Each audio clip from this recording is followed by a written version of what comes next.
मित्रों नमस्कार। आपको मेरा कोटि कोटि सादर प्रणाम। आप अच्छे होंगे। आपका मेरे YouTube चैनल के कहानी कथाओं में हार्दिक स्वागत है। तो मित्रों, आज की कथा सुनिए। मैत्रेय जी बोले, हे विदुर जी, अब कर्दम जी संन्यास यात्रा से कुछ समय के लिए रुक गए थे और उस काल में उन्होंने देवहूति को समझाने और संतोष देने का सब कार्य करते हुए भगवान श्री विष्णु जी के गुणगान में अपने चित्त को ऐसा रमा लिया कि मानो अब उन्हें कुछ करना ही नहीं है। और उधर पतिव्रता देवहूति भी उनकी सेवा में रत श्री विष्णु भगवान जी के प्रीत्यर्थ अनेकों व्रत और तप करने लगी। और एक दिन कर्दम जी ने कहा, मैं तुम्हारे पवित्र आचरण से प्रसन्न हूँ। चिंता न करो, तुम्हें एक पुत्र रत्न भी प्राप्त होगा। तुम्हारे ऊपर तो साक्षात भगवान श्री विष्णु जी ही परम प्रसन्न हैं। संसार का कल्याण करने के लिए अब वे ही तुम्हारे गर्भ में आएंगे। तुम अपने इसी संयम नियम और धन दान तथा श्रद्धा से उन ईश्वर का भजन करती हो। ब्रह्मा जी को भी उपदेश देने वाले वे भगवान शीघ्र ही तुम्हारी प्रार्थना को सुनेंगे और तुम्हारे इस तप से शीघ्र ही मेरा यश बढ़ाने वाला तुमको उस पुत्र रत्न की प्राप्ति होगी, जिसे पाकर तुम्हारे हृदय की ग्रंथि खुल जाएगी। फिर तो वही हुआ। कुछ ही दिनों के पश्चात कर्दम जी के वीर्य से प्राप्त होकर भगवान श्री विष्णु जी देवहूति के गर्भ में आए। यह जानकर ब्रह्मा जी को बड़ा हर्ष हुआ। वे मरीचि आदि ऋषियों को साथ ले सरस्वती के तट पर कर्दम जी के आश्रम पर आए। तब गर्भवती देवहूति को बहुत सा आशीर्वाद दे दिया। कर्दम जी की बहुत प्रशंसा की और कन्याओं का शीघ्र ही विवाह कर देने के लिए उन्हें उपदेश दिया। श्री कर्दम जी ने उनकी आज्ञा शिरोधार्य की और ब्रह्मा जी ने कहा, मैं जानता हूँ तुम दोनों ही बड़े धार्मिक और मातृ पितृ भक्त हो। इससे तुम्हारी संतान का भी पूर्ण विकास और मंगल होगा। तुम्हारी पत्नी के गर्भ से कपिल मुनि के नाम से सब मनोरथों के ज्ञाता श्री नारायण भगवान अवतार लेंगे। कर्दम जी से ऐसा कह ब्रह्मा जी ने देवहूति से कहा, हे मानवी, कैटभ दैत्य को मारने वाले भगवान विष्णु तुम्हारे गर्भ में आए हुए हैं, जो सब प्रकार शांति देकर सांख्य शास्त्र के आचार्यों से पूजित होकर सिद्धों के स्वामी बनकर संसार में कपिल मुनि के नाम से प्रसिद्ध होकर तुम्हारा यशोवर्धन करेंगे। ऐसा कहकर हंस वाहन ब्रह्मा जी सत्यलोक को चले गए। उनके कथानुसार कर्दम जी ने अपनी 9 कन्याओं को 9 प्रजापतियों से ब्याह दिया, उनका विवाह कर दिया। मरीचि के साथ कला का, अत्रि के साथ अनुसुईया का और अंगिरा के साथ श्रद्धा का, पुलस्त्य के साथ हविर्भू का, पुलह के साथ गति का, क्रतु के साथ क्रिया का और भृगु के साथ ख्याति का, वशिष्ठ के साथ अरुंधति का और अथर्वा मुनि के साथ शांति का विवाह हुआ। इसके पश्चात देवहूति के गर्भ से भगवान विष्णु जी ने अवतार लिया। कर्दम जी आनंदित हो एकांत में बैठ भगवान को प्रणाम कर उनका ध्यान करते और उनका अलौकिक कृतज्ञता ज्ञापन करते हुए बोले, हे प्रभु, आप धन्य हैं। दुखी जनों का कष्ट आप ही निवारण करते हैं। हे प्रभु, आपके अवतरित होने से तो मेरे सब मनोरथ पूर्ण हो गए और मुझ पर जो भी देवाधिक ऋण था सब दूर हो गया। हे ईश्वर रूप कपिल देव मुनि, अब मैं आपके दर्शन कर अपने प्रजापति पद से मुक्त होकर संन्यास मार्ग में स्थित होना चाहता हूँ। अतः मुझे बतलाइए कि मैं अब किस प्रकार इस धर्म का अनुसरण करूँ जिसमें आपका स्मरण होता ही रहे। मैं आपको हमेशा भजता रहूँ, आपका ध्यान करता रहूँ। इसमें जो सिद्धांत हो वह आप मुझे बतलाइए। श्री भगवान बोले, हे मुनि सुनो, अब अवस्था में सर्वसार सिद्धांत यह है कि मनुष्य जो कहे उसे पूरा करे। जैसे मैंने तुम्हारा पुत्र होने को कहा था, उसे सत्य करने के लिए संसार में आया हूँ। जिस सांख्य शास्त्र द्वारा आत्मज्ञान हो और जिससे मुक्ति लाभ हो, उसे प्रकट करो। तुम भी उस ज्ञान को मुझसे पूछकर जहाँ अच्छा हो जाओ। जो कुछ भी करो सब मुझ में अर्पण कर दो। यही निष्कामता है और इससे दुर्जय मृत्यु को बस में किया जा सकता है तथा मनुष्य आवागमन से रहित भी हो सकता है। आत्मविश्वास सबसे सर्वश्रेष्ठ है। अब वही मैं अपनी माता को सुनाऊंगा कि जिससे यह भी भवसागर को पाकर जावेगी। भगवान से ऐसा सुनते ही कर्दम जी उठकर उनकी परिक्रमा किए और प्रसन्नतापूर्वक वन को चले गए। 25वें अध्याय में मैत्रेय जी कहते हैं, विदुर जी, जब कर्दम जी वन को चले गए तब माता के प्रेम बस भगवान कपिल देवहूति के साथ बिंदुसार के उसी आश्रम में रहने लगे। एक दिन जब देवहूति ने भगवान कपिल से इंद्रियों की निसारता व्यक्त की तो माता के उस प्रकार के निर्दोष तथा प्रिय वचनों को सुनकर आत्मज्ञानी तथा उत्तम जनों की गति कपिल देव जी किंचित मुस्कान के साथ ही मन माता के बुद्धि की प्रशंसा करते हुए बोले, हे माता, आत्मयोग से ही मनुष्य का कल्याण होता है, जिसके लिए मैं तुम्हें भक्ति योग बतलाता हूँ। मनुष्य का मन ही उसके बंधन और मोक्ष का कारण है और मन को अहंकार और ममता से सदैव दूर रखना चाहिए। काम और लोभादिक से रहित मन शुद्ध होता है और जब मन ऐसा निर्मल हो जाता है तब वह सुख दुख रहित समान भाव में स्थित हो जाता है। बैरागी मन ही शुद्ध सत्ता को प्राप्त होता है और ऐसा योगी ही भगवान की भक्ति करता रहता है। ब्रह्म प्राप्ति का प्राप्त यही सच्चा मार्ग है। संसार तो बंधन का कारण है, जिससे दूर रह जो संतों के चरणों के आश्रित रहते हैं उनके मोक्ष का द्वार सदैव खुला रहता है। और इस प्रकार जो जन सब जग जाल को छोड़कर मेरे आश्रय हो जाते हैं, मैं उन्हें निहाल कर लेता हूँ।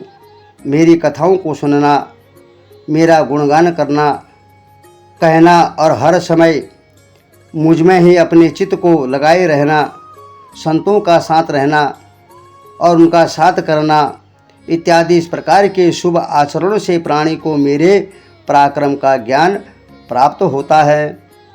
तब उसे कर्म पूर्वक, श्रद्धा, प्रेम, भक्ति पूर्वक शीघ्र ही मोक्ष प्राप्त हो जाते हैं। मेरी सृष्टि आदि की लीलाओं को सुनने से उसे भक्ति प्राप्त होती है और यह लोक तथा परलोक के उसे सब सुख प्राप्त होते हैं। यह तो भक्ति का एक कर्म है जो इंद्रिय जन्य सुखों को त्याग कर सीधे योग मार्ग से चलता है। वह भी माया के गुणों से रहित हो अपने वैराग्य और योग मार्ग से मेरी भक्ति को प्राप्त कर इसी शरीर से ही मुझ में प्राप्त हो जाता है। इतना सुनकर माता देवहूति ने भगवान से अपने लिए मोक्ष स्वरूप होने के कर्तव्य को पूछा और कहा कि मैं स्त्री हूँ और मेरी बुद्धि मंद है। मैं योग के तत्वों को कैसे जानूंगी कि जिसके ज्ञान लेने पर आपका दर्शन प्राप्त होगा। तब माता के इस प्रयोजन को समझ कपिल भगवान के हृदय में बड़ा प्रेम उत्पन्न हुआ और उन्होंने उस तत्वपूर्ण सांख्य शास्त्र का वर्णन करना आरंभ कर दिया, जिसके द्वारा योग सहित भक्ति को प्राप्त कर माता की अभिलाषा को पूर्ण हो गई। भगवान ने कहा, हे माता, तुम्हारे लिए ही क्या, ऐसे सभी के लिए पहले देव विहित कर्मों के द्वारा भगवान श्री विष्णु जी में मन लगाकर उनकी समान भक्ति प्रदान करनी चाहिए। फिर विषयों को असार समझकर उनमें आकांक्षा न करें। इस निष्कामता के आगे ऐसे योगी मुक्ति को भी कुछ नहीं समझते, क्योंकि जिसे एकमात्र मेरे ही चरणों का भरोसा रहता है वे मुक्ति को लेकर क्या करेंगे। ऐसी भक्ति तो साक्षात मोक्ष रूप ही है। ऐसी योगी अष्ट सिद्धियों को भी नहीं चाहता। हे भक्ते, मेरे भक्त को काल चक्र नहीं लगता और उसका कभी नाश नहीं होता। जो अनन्य भक्ति से मुझे ही भजते और अपना धन आदि सब कुछ मुझ पर न्योछावर करते हैं, उनको तो मैं मृत्यु से भी मुक्त कर देता हूँ और उन्हें कोई भय नहीं रहता है। जब वायु भी मेरे ही आश्रित चलता है और सूर्य भी मेरे ही भय से तपता है, इंद्र बरसता है, अग्नि मेरे ही भय से जलता है और मृत्यु भी मेरे ही भय से गमन करती है, तब मेरे आश्रित रहने वाले ज्ञान वैराग्य से युक्त योग को भय कैसा। यदि संसार में आकर मनुष्य अपना कल्याण चाहता है तो वह तीव्रता से भक्ति योग से युक्त होकर अपने मन को मुझ में लगा दें। ऐसा करने से जो है कल्याण हो जाएगा, सभी प्रकार के भय दूर हो जाएंगे, सबका मंगल हो जाएगा। तब श्री कपिल भगवान बोले, हे अम्बे, अब मैं तुम्हें सब तत्वों का लक्षण अलग अलग समझाकर सुनाता हूँ या उनके बारे में आपको बताता हूँ, जिसे जान लेने पर तुम प्रकृति के गुणों से मुक्त हो जाओगी। देखो, परमात्मा का कोई आदि और अंत नहीं है, वह सब गुणों से रहित एवं प्रकृति से प्रिय है। उसी की सब और जो चमक है तथा वह स्वयं ऐसा प्रकाशमान है कि जिससे युक्त होकर यह संसार प्रकाशित हो रहा है, वही प्राकृतिक भी है। इस प्रकार इसके दो रूप हैं, पहला आवरण, दूसरा विक्षेप। आवरण अविद्या है, विक्षेप ईश्वर की माया है। इसी प्रकार यह पुरुष भी जीव तथा ईश्वर भेद से दो प्रकार का है। प्रकृति के साथ जन्म लेने के कारण जीव है और जो प्रकृति को अपने वश में कर संसार की सृष्टि करता है वही ईश्वर है। प्रकृति का वशवर्ती अपने को कर्ता मानता है, किंतु जो कर्तापन के अभिमान से रहित है वह ईश्वर है और वह सुख दुख के परे है। देवहूति जी ने पूछा, हे पुरुषोत्तम, प्रकृति क्या है और पुरुष क्या है? यह जो समस्त स्थूल और सूक्ष्म दिखाई पड़ रहा है, इसे किस प्राकृतिक और किस पुरुष ने बनाया है तथा 24 तत्वों वाला ब्रह्म क्या है? तब श्री भगवान बोले, हे मानवी, माया के मार्ग रूप 24 तत्व हैं। पृथ्वी, जल, तेज, वायु, आकाश, ये 5 महातत्व हैं। गंध, रूप, रस, स्पर्श और शब्द, ये 5 महातत्वों के गुण अर्थात तन्मात्रा, श्रोतात्म, त्वचा, चक्षु, जिह्वा, घ्राण, वाक, हाथ, चरण, गुदा और लिंग, ये 10 ज्ञानेंद्रियां और कर्मेंद्रियां हैं। मन, बुद्धि, अहंकार और चित्त, ये अंतःकरण अर्थात भीतर की इंद्रियां। हे माता, ये 24 तत्व मिलकर ही सगुण ब्रह्म कहलाते हैं। प्रकृति के गुणों में क्षोभ उत्पन्न होने पर काल स्वरूप परमात्मा उसी प्रकृति में अपना तत्व स्थापित करता है। तब उसी प्रकार से परम तेज युक्त महातत्व उत्पन्न हुआ, जिसका दूसरा नाम चित्त है। जब इसमें विकार उत्पन्न हुआ तब वह अहंकार हो गया, जिसके व्यवहारिक तेजस और तामस 3 भेद हैं। अहंकार से मन, इंद्रिय और पृथ्वी आदि तत्व उत्पन्न हुए हैं। परमात्मा इन तत्वों में प्रवेश कर गया, तब ये तत्व एक अचेतन अंडे के रूप में हो गए, जिससे विराट रूप की उत्पत्ति हुई। तब सबसे पहले उस विराट पुरुष के मुख प्रकट हुआ, जिससे वाक्य कर्म सहित उसके अधिष्ठाता अग्नि उत्पन्न हुआ। फिर 2 छिद्रों वाली नासिका उत्पन्न हुई, जिसके प्राण वायु सहित घ्राण इंद्रियां उत्पन्न हुई और घ्राण से प्राण वायु का संचार हुआ। फिर चक्षु गोलात्मक हुआ और फिर कर्ण छिद्र प्रकट हुआ, जिसमें स्रोत शक्ति का प्रकाश हुआ। फिर विराट शरीर में त्वक का आविर्भाव हुआ और उसमें केश, रोम आदि उत्पन्न हुए, जिसे औषधि आदि प्रकट हुई। फिर उस विराट पुरुष के शिशन इंद्रियां प्रकट हुई, जिसमें वीर शक्ति का समावेश हुआ और फिर उस विराट पुरुष के गुदा प्रकट हुआ जिसमें अपान नामक वायु और उस वायु में काल का सन्निवेश हुआ। जब इस प्रकार इस विराट पुरुष के सब इंद्रियां प्रकट हुई हैं तब उनमें उनके अधिष्ठाता देवताओं का वास हुआ। जब इन सब देवताओं ने अलग अलग तथा मिलकर भी उस विराट पुरुष को उठाना चाहा और वह न उठ सका, तब क्षेत्रज्ञ आत्मा चित्त द्वारा उसके हृदय में प्रविष्ट हुआ और उसने उस विराट पुरुष को उठाया। हे माता, इस प्रकार बिना क्षेत्रज्ञ आत्मा के उठावे सोया हुआ मनुष्य उठ नहीं सकता। आत्मा ही सबका नियंता और ईश्वर है। अतः मनुष्य को चाहिए कि वह अपनी बुद्धि से भक्ति, वैराग्य और ज्ञान से योग युक्त होकर आत्मा से परमात्मा को प्राप्त करें। तब श्री भगवान जी बोले, हे मानवी, सब दुखों का मूल अहंकार है। इसे त्याग कर जो सब गुणों से परे अर्थात कर्तापन के भाव से मुक्त रहता है, जानो सब कुछ करता हुआ भी वह मुक्त ही है। कर्तापन का दोष ही तो देवता से लेकर पशु पक्षी और मनुष्य तक को योनियों में फंसाता है। और ज्ञान से देखने पर संसार कुछ ही नहीं। जैसे स्वप्न में अनर्थ की प्राप्ति नहीं छूटती, वैसे ही विषयों के चिंतन से आवागमन नहीं छूटता। इससे मनुष्य को चाहिए कि वह विषयों से तीव्र वैराग्य करें और भक्ति योग से युक्त होकर अपने को पूर्णतया बस में कर लेवें। यमादि योग के अष्टांगों का पालन करें, सत्संग और ईश निरूपण करें, सब में समान दृष्टि रखें, किसी से शत्रुता मित्रता ना करें, ब्रह्मचर्य पालन करें और मौन रहें। स्वयं प्राप्त वास्तु शास्त्र से ही संतुष्ट रह थोड़ा भोजन करें। एकांतवास, शांति तथा दया और मोक्ष के प्रेमियों से ही मित्रता रखें। स्त्री पुत्रादि का स्नेह, शरीर में अहंकार और इसकी ममता न करें। साथ ही वह प्राकृतिक पुरुष के तत्वों का विचार भी करता रहें।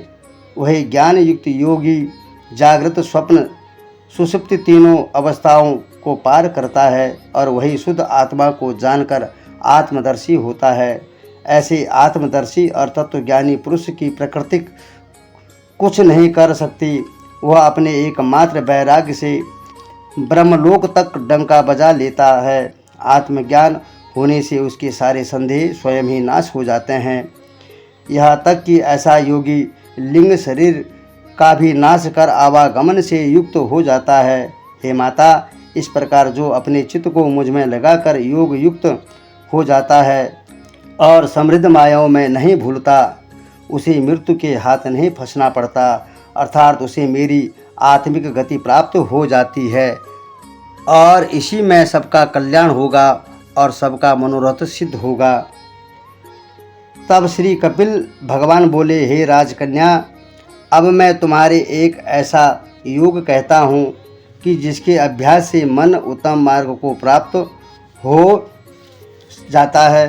कल्याण की इच्छा करने वाले पुरुष को चाहिए कि वह मेरी लीलाओं का अपने मन में ध्यान करें और यह ध्यान योग सब योगों से श्रेष्ठ है।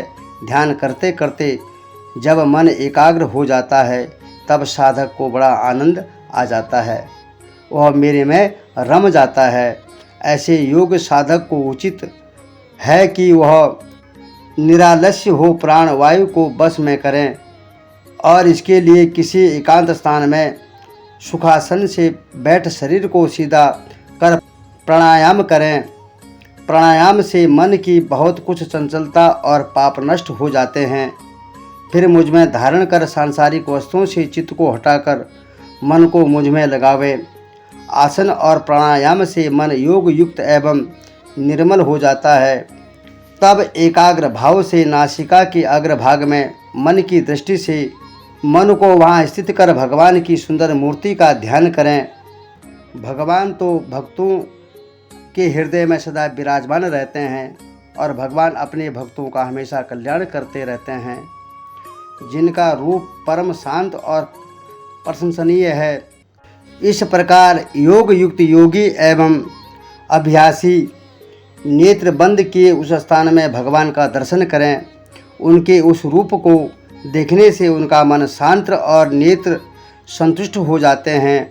तब उस अवस्था में अभ्यासी भगवान के संपूर्ण अंगों का अपनी मानसिक कल्पना द्वारा ध्यान करें और भगवान के जिस अंग पर दृष्टि जावे वहाँ ही उन्हें देखता और कृतज्ञता ज्ञापन करता रहे तथा इस प्रकार और भी मन जहाँ जहाँ जावे उसे बाहरी जगत से हटाकर ध्यान में भगवान की ही सुंदर मूर्ति के किसी भी अंग को देखें और सब प्रकार अपने मन को उनके सुंदर स्वरूप में लय कर देवें। तब इस प्रकार अभ्यासी के हृदय में जो भगवान का अद्भुत प्रेम उत्पन्न होता है तो भक्ति से उसका हृदय जो है परिपूर्ण हो जाता है और उत्तरोत्तर उनके दर्शन की उत्कट अभिलाषा से नेत्रों से अविरल अश्रु धारा चल पड़ती है। फिर समाधि सी लग जाती है और इस प्रकार योग में उसका मन लगा हुआ योगी स्त्री पुत्र और धन आदि की भावना से विरक्त हो अर्थात उसे स्वप्नतः जान सब कुछ करता हुआ भी मन में आसक्त नहीं होता और मुझे प्राप्त हो जाता है। तो मित्रों, आज की कथा यहीं पर संपन्न करते हैं। आप बड़े ध्यानपूर्वक कथा का आनंद लीजिएगा और मेरे YouTube चैनल को लाइक और सब्सक्राइब करिएगा। जय माता रानी। ओम नमो भगवते वासुदेवाय। आपको मेरा पुनः कोटि कोटि सादर प्रणाम। नमस्कार।